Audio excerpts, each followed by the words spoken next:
আসসালামু আলাইকুম সবাইকে। আজকে আমি দেখাবো কিভাবে আমি নিজের হাতে জমিতে সার মিক্স করে ট্রাক্টর চালিয়ে ভুট্টা চাষ শুরু করছি। আলহামদুলিল্লাহ, কৃষি আমার ভালোবাসা আর এই মাটির সাথেই আমার জীবন জড়িয়ে আছে। চলুন শুরু করি আজকের এই কাজটা বিসমিল্লাহ বলে। ভালো ফসলের জন্য প্রথমে দরকার মাটির উপযোগী সার।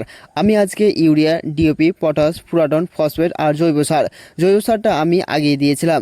এখানে জৈব সার বলতে গোবর সার। সব সার ভালো করে মিশিয়ে নিচ্ছি। প্রত্যেকটা সার মাটির আলাদা আলাদা প্রয়োজন পূরণ করে। আমি সাধারণত 11 কাঠা জমিতে 1 টলি জৈব সার দিয়েছিলাম। এখন দিচ্ছি 20 KG urea, 15 KG DOP, 6 KG potash, 2 KG Furadan, 1 বস্তা ফসফেট। অবশ্যই নিজের মাটির রিপোর্ট দেখে পরিমাণ ঠিক করবেন, কারণ বেশি সার দিলে যেমন ক্ষতি হয় তেমনি কম দিলেও ফলন কমে যায়। এবার সার ছিটিয়ে নিচ্ছি জমিতে। সমানভাবে ছিটানো খুবই গুরুত্বপূর্ণ।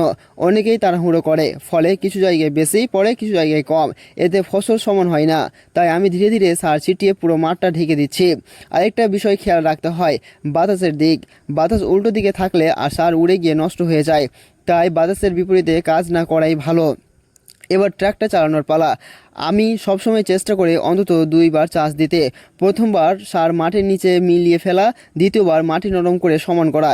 এতে বীজ বপন করা সহজ হয়। ট্রাকটা চালানোর শব্দ, ধুলার গন্ধ, এই জিনিসগুলো আমার কাছে শান্তির মতো লাগে, কারণ জানি আজকের এই পরিশ্রম কালকে ফসলের হাসি হয়ে ফিরে আসবে। আল্লাহ যার পরিশ্রম দেখে তার ফল কখনো বৃথা যায় না। দেখুন, আজ আমি ভুট্টা বীজ বপন করছি আল্লাহর রহমতে। ভুট্টা এমন একটা ফসল যেটা ঠিকঠাক চাষ করে খুব ভালো লাভ দেয়। এখন সারি ধরে বীজ ফেলছি। প্রত্যেকটা দানার মধ্যে প্রায় 1 ফুট করে দ্রুত রাখছি, যাতে গাছটা ভালোভাবে বড় হয়। মাটির আর্দ্রতা ঠিক রাখাটা খুবই দরকার। তাই বীজ দেওয়ার পর হালকা মাটি চাপা দিচ্ছি। ইনশাআল্লাহ, আল্লাহ চাইলে এই ভুট্টা গাছগুলো একদিন সোনার ফসল হবে। সবাই দোয়া করবেন যেন ভালো ফলন পায়।